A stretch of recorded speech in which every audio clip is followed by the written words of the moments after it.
Assalamualaikum warahmatullahi wabarakatuh. Innal hamdalillah nahmaduhu wa nasta'inuhu wa nastaghfiruh wa na'udzu billahi min shururi anfusina wa min sayyiati a'malina. Man yahdihillahu fala mudilla lahu wa man yudlil fala hadiya lahu. Asyhadu an la ilaha illallah wahdahu la syarika lahu وأشهد أن محمدا عبده ورسوله. اللهم صل وسلم وبارك على هذا النبي الكريم محمد صلى الله عليه وسلم وعلى آله وأزواجه وذريته ومن تبعهم بإحسان إلى يوم الدين. أما بعد، يا أيها الذين آمنوا اتقوا الله حق تقاته ولا تموتن إلا وأنتم مسلمون. يا أيها الذين آمنوا اتقوا الله وقولوا قولا سديدا يصلح لكم أعمالكم ويغفر لكم ذنوبكم ومن يطع الله ورسوله فقد فاز فوزا عظيما.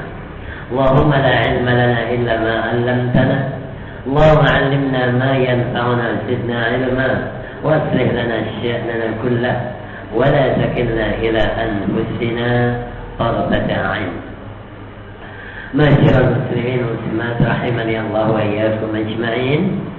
Para bapak, para ibu, saudara-saudara jamaah maghrib yang dirahmati Allah, alhamdulillah kita bersyukur kepada Allah Subhanahu wa taala atas limpahan rahmat dan karunia-Nya.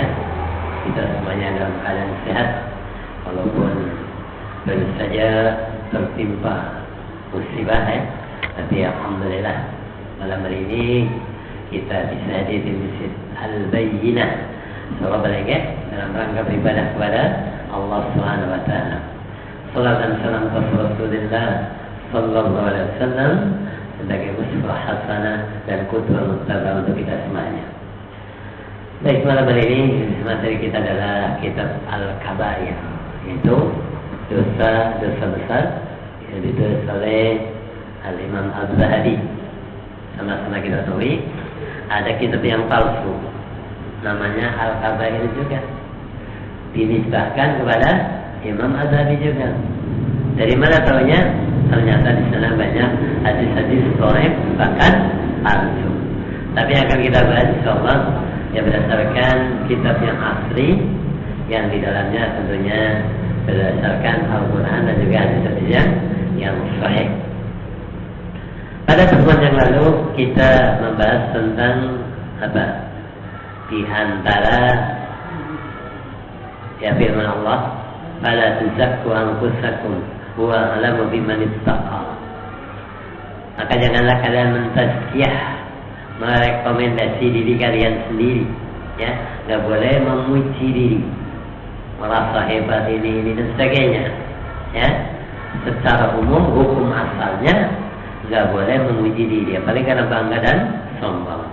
Tetapi jika ada maslahah, ya, maka seorang boleh menyebutkan kebaikan dirinya sendiri, ya, selama tidak sesuai dengan kesombongan atau ujub, ya. Maka di antara kemaslahatan tersebut setidaknya disebutkan ada 3. Yang pertama, untuk mensyukuri nikmat Allah, tahaddusin nikmat. Maka boleh menyebutkan kelebihan, katakanlah bukan sama, tapi itu mensyukuri. Nabi Sulaiman bilang apa? Ada min fadli rabbi asykuru am akbar. Kemudian yang kedua, agar orang lain bisa mengambil faedah darinya. Kenapa? Karena dengan menyebutkan kebaikan dirinya, ya, maka orang lain bisa mengambil kebaikan tersebut.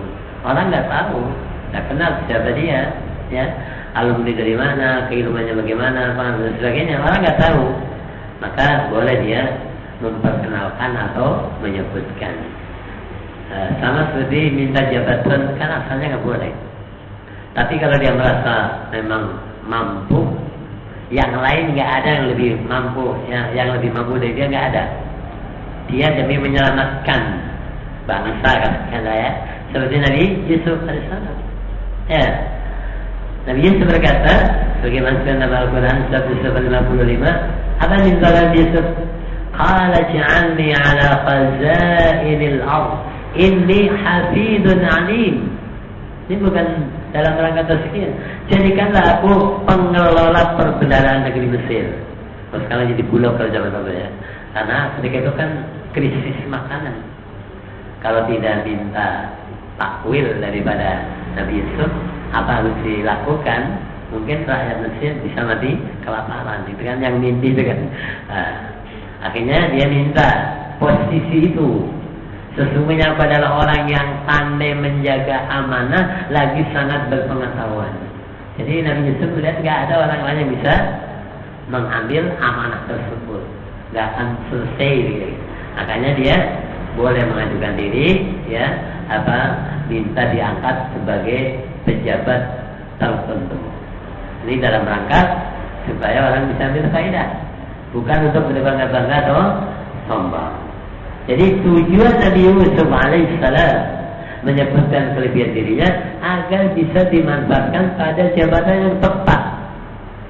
Kalau jabatannya sebagai keamanan, mungkin nggak ngaruh, karena dibutuhkan kita itu bagaimana agar persediaan stok makanan cukup untuk masyarakat Mesir ketika itu kan.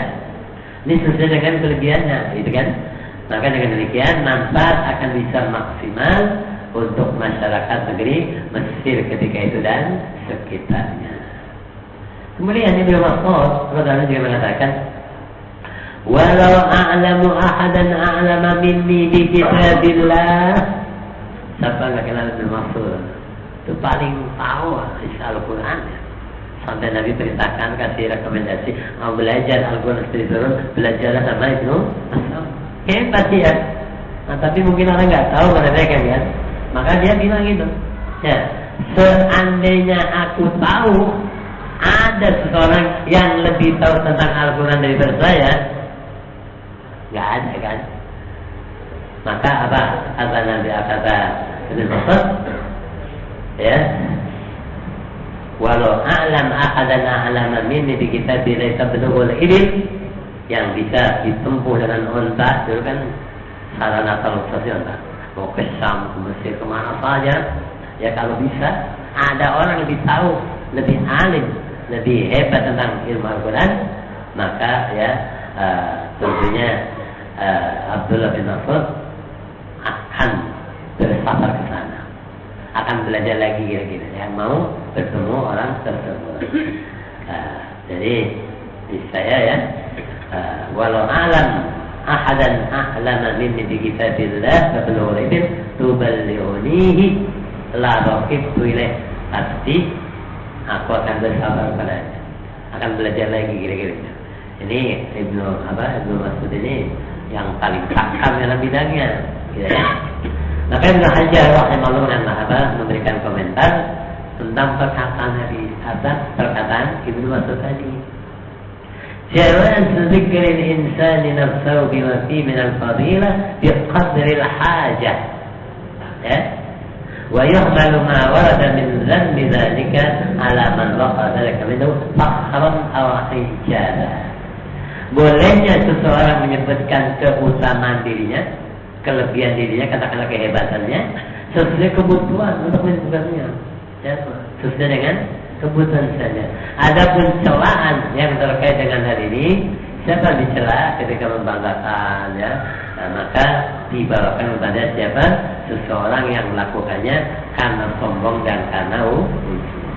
Jadi kalau bukan sombong ujub, maka sekedar memperkenalkan, menyampaikan, maka mengapa tidak masuk tazkiyah yang dilarang. Masyaallah muslimin hadanallahu wa iyyakum ajma'in. Termasuk dalam hal ini adalah sikap sebagian ulama yang memuji karya tulis mereka.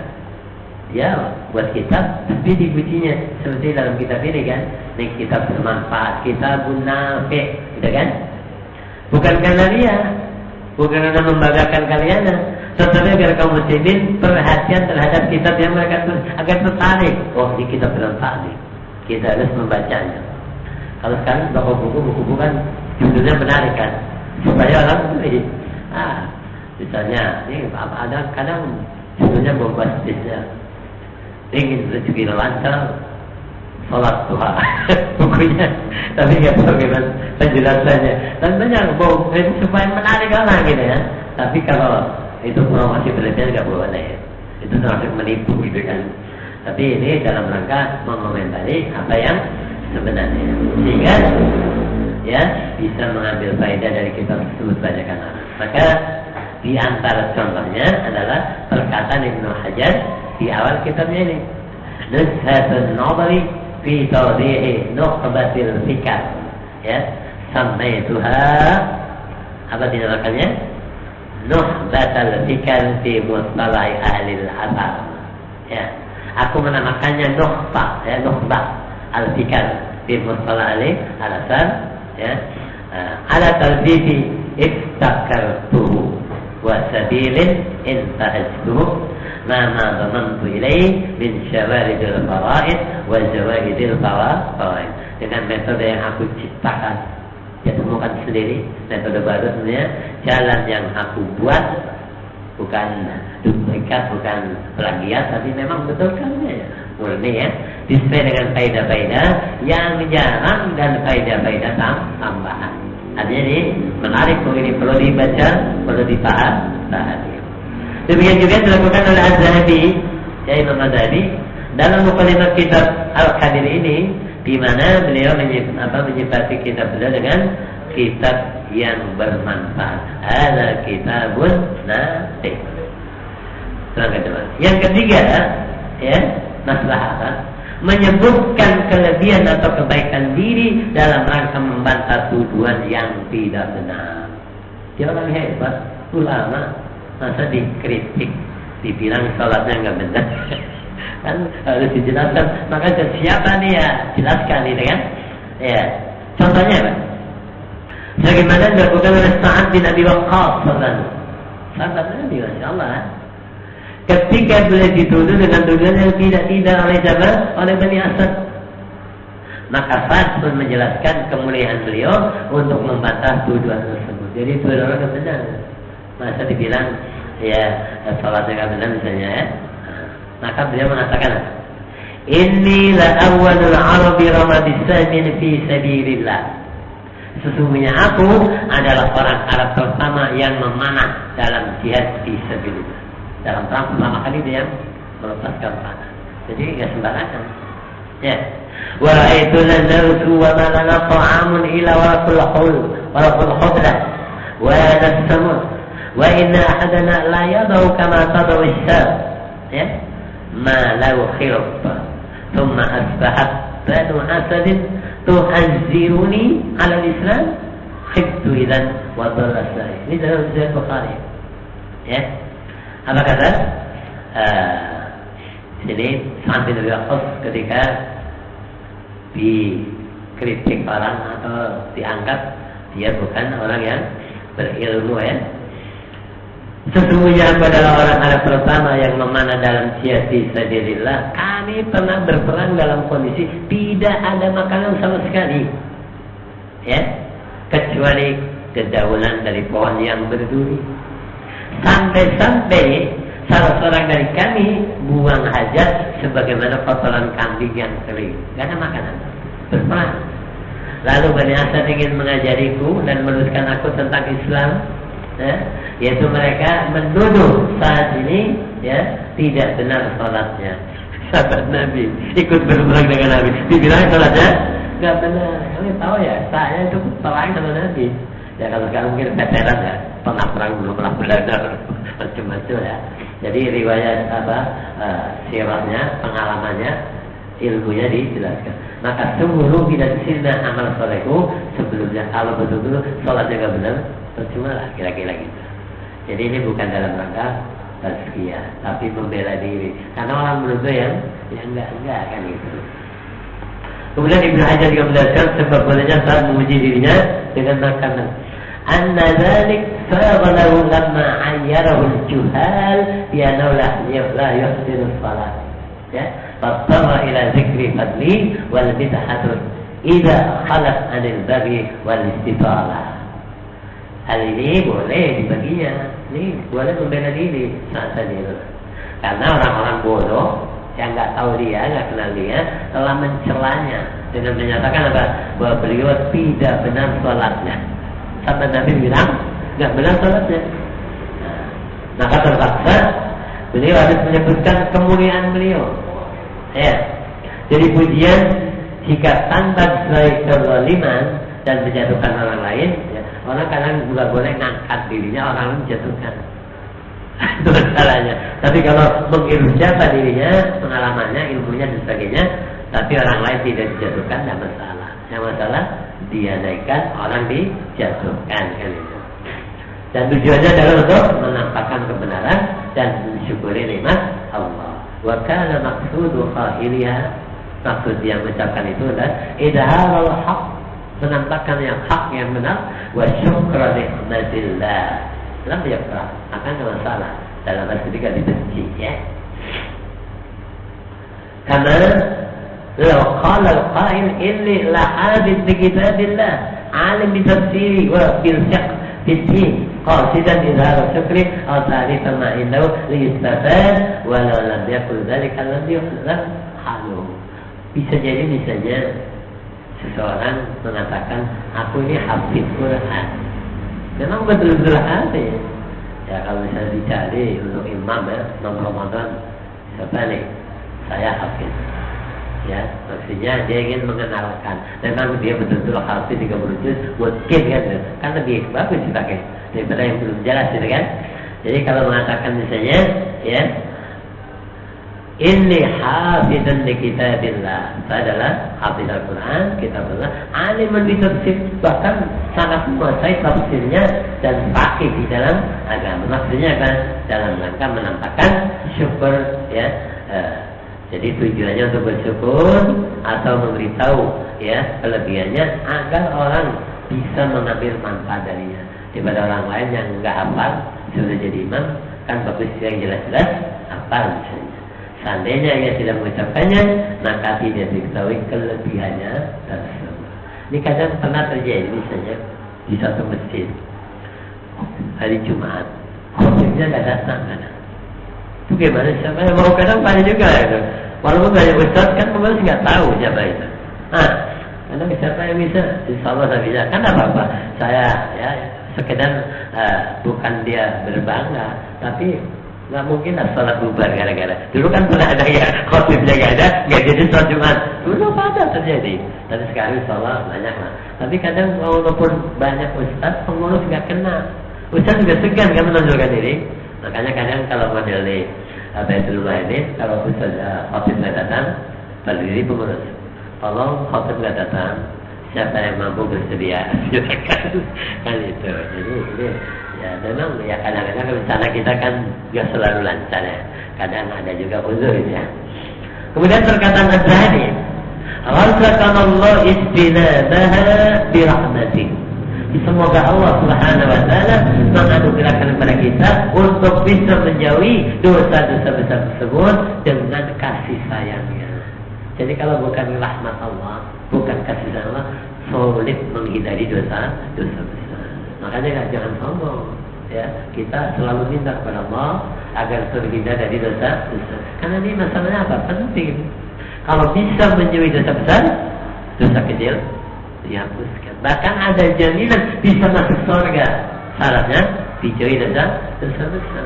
Maka sebenarnya tidak mungkin siapapun bisa menghindari dosa-dosa besar kecuali dengan rahmat Allah Subhanahu wa taala. Jangankan kita, Rasulullah saja membutuhkan rahmat dari Allah Subhanahu wa taala agar terhindar dari penyimpanan. Makanya apa kata Allah dan surat Al-Isra 24? Nanti kan digoda. Di hadiah, mau jadi pemimpin, jadi macam-macam kan?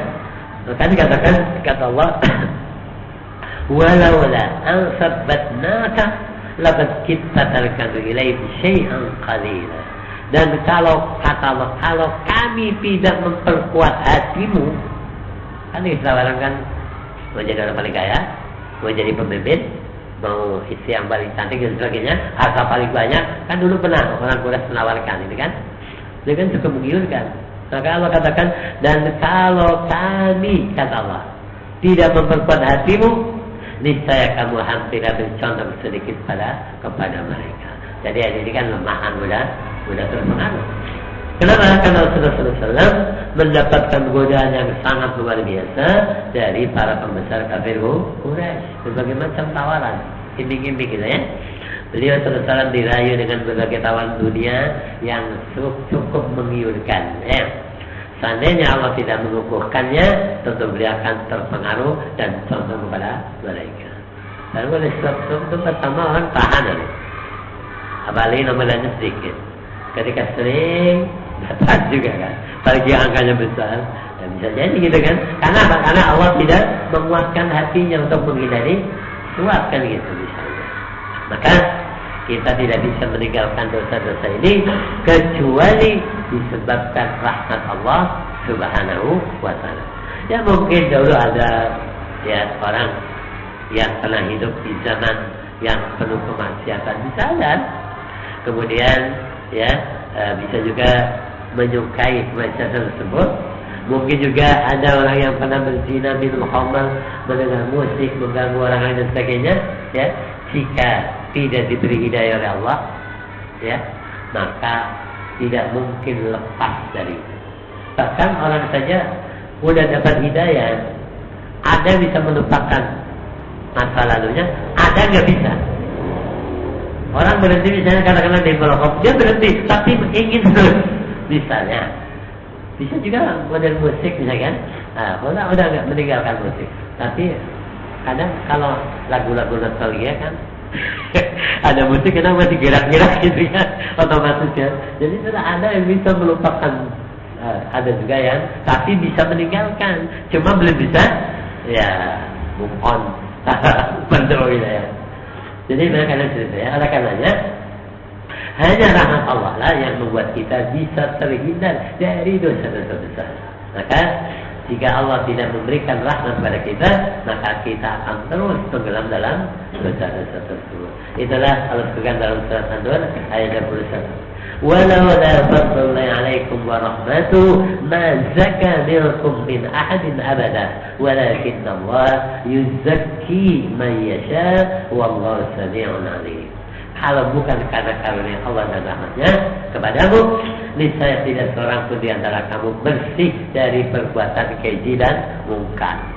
Tidak ada yang bisa selamat selama-lamanya.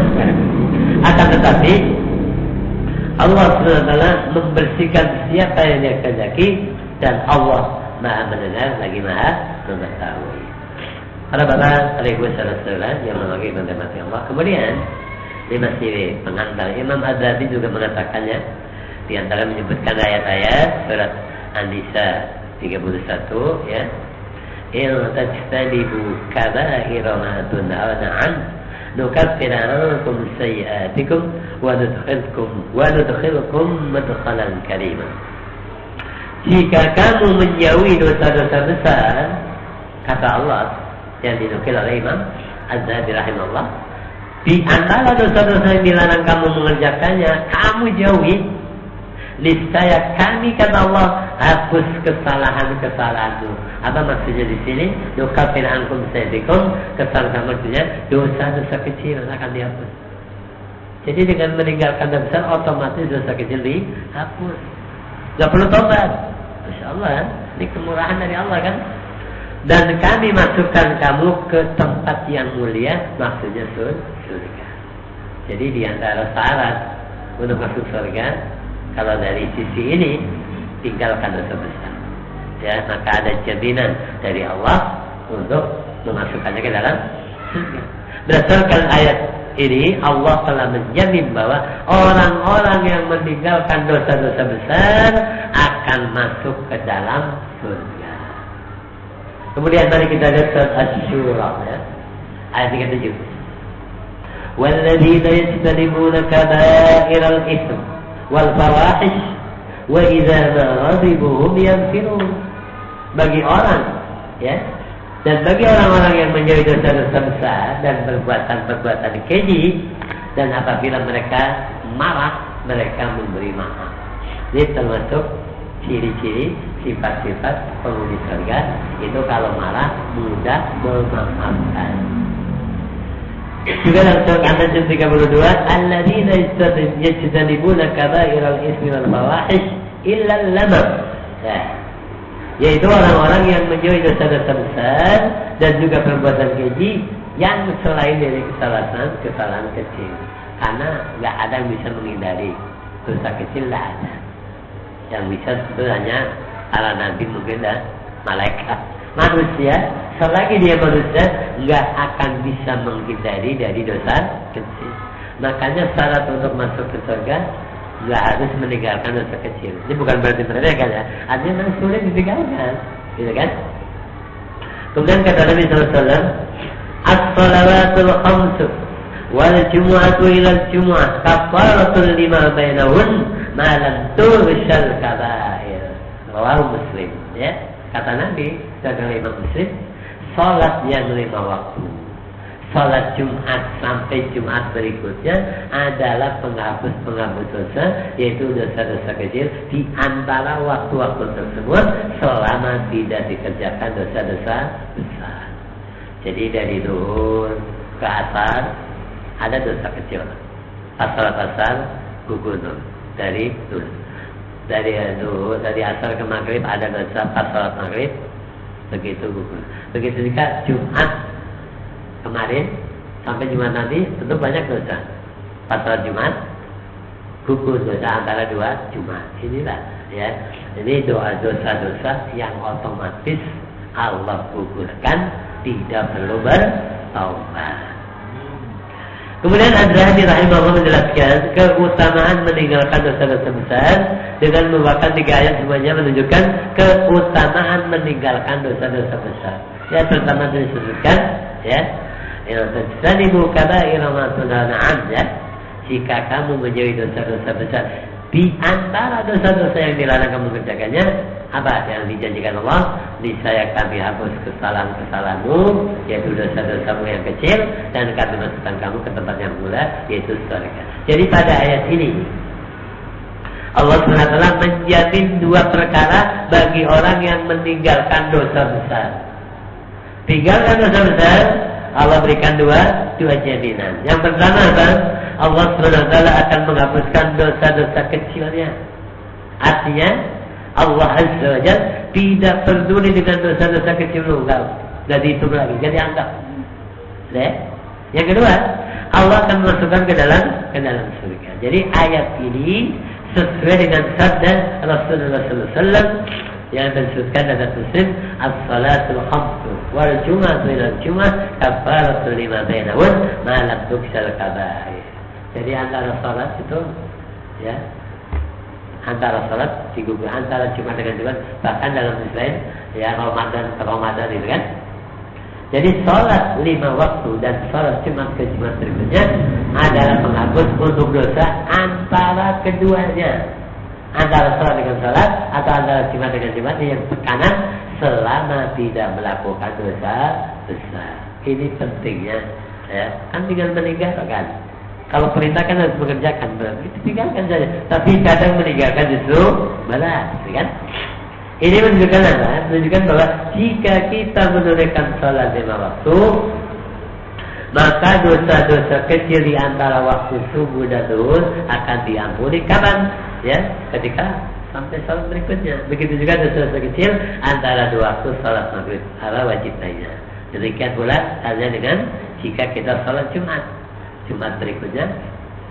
Ini yang harus kita perhatikan ya, untuk meringankan kita ya, untuk menunaikan perintah Allah SWT. Bukan yang sekedar menggugurkan kewajiban. Salat kan wajib, tapi bukan itu saja, dapat pahala, dapat pengguguran dosa.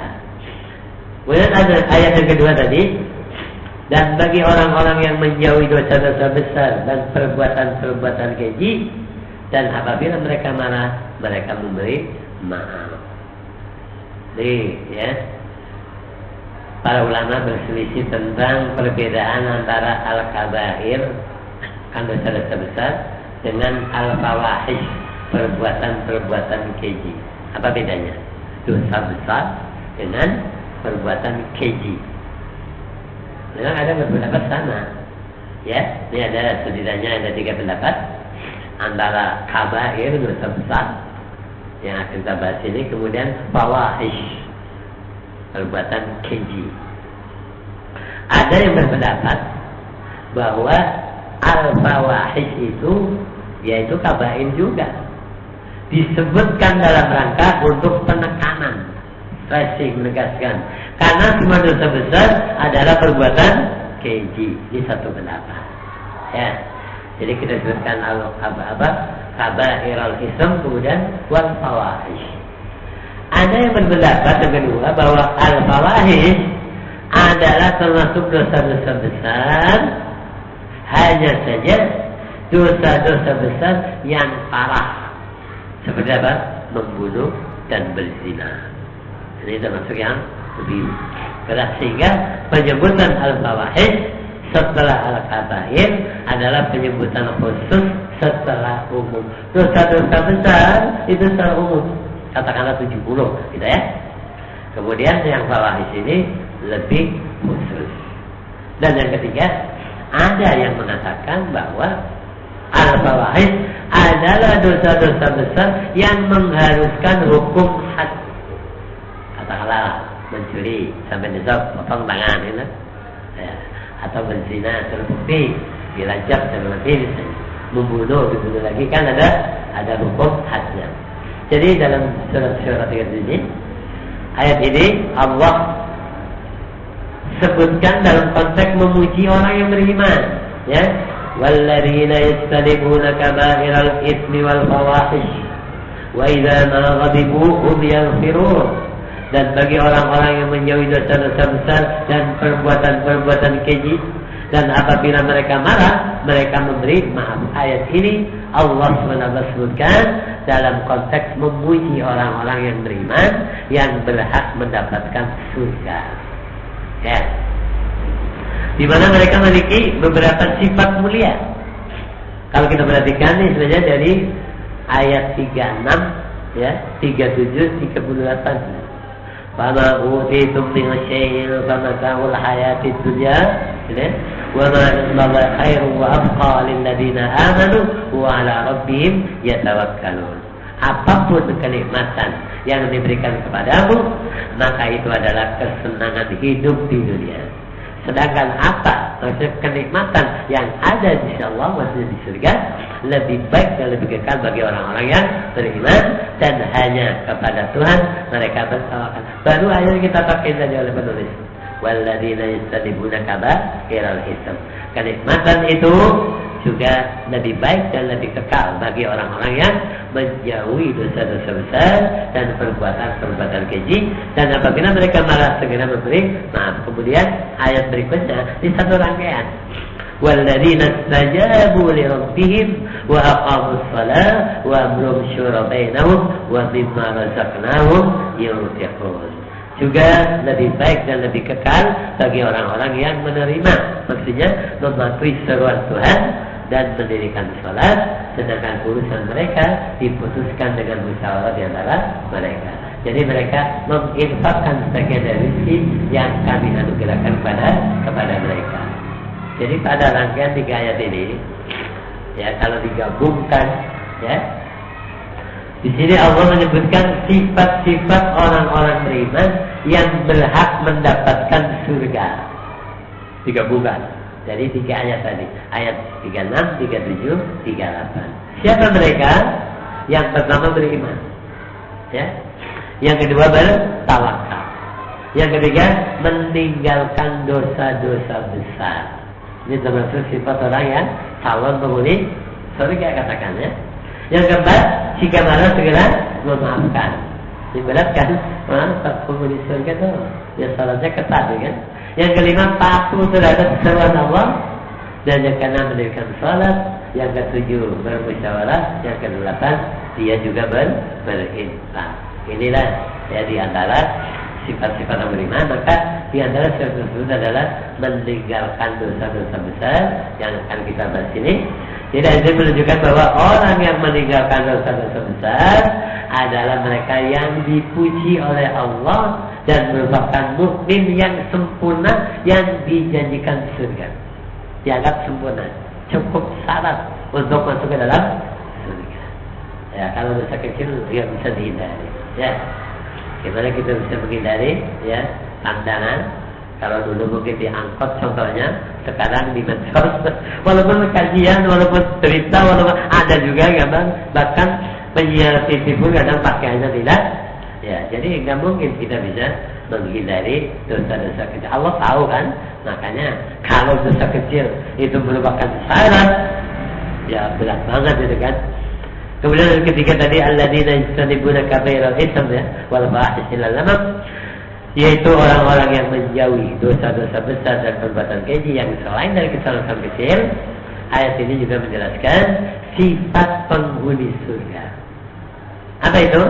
Meninggalkan dosa-dosa besar meskipun tidak bisa luput dari al-lamam.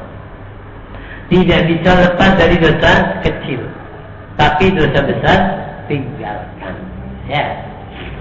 Lihat kita surat An-Najm 31-32. Walillahi ma fis samawati wa ma fil ardi liyajzi alladziina asa'u bima 'amilu wa yajzi alladziina ahsanu bil husna. Ya. Alladziina yajtanibuna kaba'iral itsmi wal fawahisha illa lamam, ujungnya inna rabbaka wasi'ul maghfirah. Milik Allah lah apa yang ada di langit dan apa yang ada di bumi. Dengan demikian Allah akan memberi balasan kepada orang yang berbuat jahat sesuai dengan apa yang mereka kerjakan. Dan dia Allah SWT akan memberi balasan kepada orang yang berbuat baik dengan pahala yang lebih baik, surga.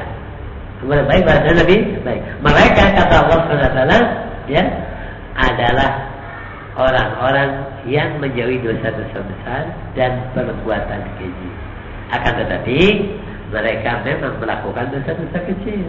Dosa besar ditinggalkan, dosa kecil tidak bisa, tapi ada jaminan masuk ke dalam surga. Sesungguhnya Tuhanmu maha luas ampunannya. Ini tentunya ya salah itu masuk ya, katakanlah tauhid, tidak berbuat syirik gitu kan. Tapi ini anak-anaknya masalah dosa. Maka kemudian Ibnu Katsir rahimahullah mengatakan apa sih al-muhsinin? Orang-orang berbuat baik ya. Kita kayaknya berapa kan di dalam muhsinat. Summa fassara al-muhsinin bi annahum alladziina yajtanibuna kaba'iral itsmi wal fawahish. Kemudian Allah menjelaskan muhsinin, orang-orang yang berbuat baik itu siapa? Bahwa mereka adalah orang-orang yang menjauhi dosa-dosa besar dan perbuatan-perbuatan keji. Sudah masuk ke dalam muhsin, berarti dicintai oleh Allah. Kenapa? Innallaha yuhibbul muhsinin. La yata'atana al-muharramat wal-kaba'ir wa in waqa minhum ba'du as-saghair fa innahu yaghfiru lahum wa yasturu 'alaihim, insyaallah ya. Artinya apa? Mereka tidak melakukan perbuatan-perbuatan haram, tidak melakukan dosa-dosa besar, meskipun mereka melakukan sebagian dosa-dosa kecil. Kenapa? Karena sungguhnya Allah mengampuni mereka dan menutupi aib mereka. Ini pentingnya. Allah tutup. Namun ini garis bawah ya, bukan maksud dari ayat-ayat tadi seseorang meremehkan dosa kecil, bukan. Ini salah paham nanti. Artinya dosa besar tinggalkan, kan dosa kecil tidak boleh. Bukan begitu. Ya. Kenapa? Karena ada dua perkara nih. Jadi bukan meremehkan dosa kecil, tapi dosa besar sangat berbahaya. Kalau bisa dihindari, maka Allah jamin akan mengampuni dosa kecil. Tapi jangan remehkan dosa kecil. Kenapa? Karena yang pertama, dosa-dosa kecil jika banyak dan sering dilakukan berulang-ulang, maka akan membinasakan juga. Kenapa? Karena meskipun kecil, jika sering, maka kuantitas dosanya juga bisa seperti kuantitas dosa besar. Nanti kan kita orang rombongan yang bawa ranting-ranting satu-satu, akhirnya bisa untuk masak. Padahal artinya nggak seberapa. Kalau satu orang bawa ranting, tapi satu pasukan bisa makan roti itu. Yang kedua, memang benar dosa-dosa kecil bisa digugurkan dengan meninggalkan dosa-dosa besar, ya, dan juga melakukan amal soleh. Akan tetapi jika seseorang semakin sedikit melakukan dosa-dosa kecil, maka semakin sedikit menggugurkan dosa kecil tersebut. Ketika dosa-dosa kecil habis, akan diganti dengan diangkatnya derajat di sisi Allah Subhanahu wa ta'ala. Bisa jadi diganti dengan ba. Wah, itu barangkali ya untuk malam ini sudah masuk bisa, ya. Nah, insya Allah kita lanjutkan pengantarnya. Baru nanti sudah selesai kita masuk apa saja yang termasuk dosa besar tentunya untuk kita hindari.